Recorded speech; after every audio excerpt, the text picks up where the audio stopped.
I lár na hard carach ag an deire seachtaine bhí Ablefest fé lán seol. Tháinig na céite le chéile sa stad náisiúnta don imeacht.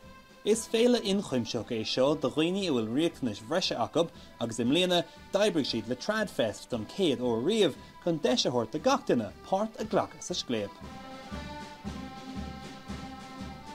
Bradmíd Cumas agus tá raid ceomas agus ceol ag gach duine sa tír seo. Tá daoine ag teacht ó Cúla4 sa tír, má níl éon rud cosúla seo le feiceáil éon áit.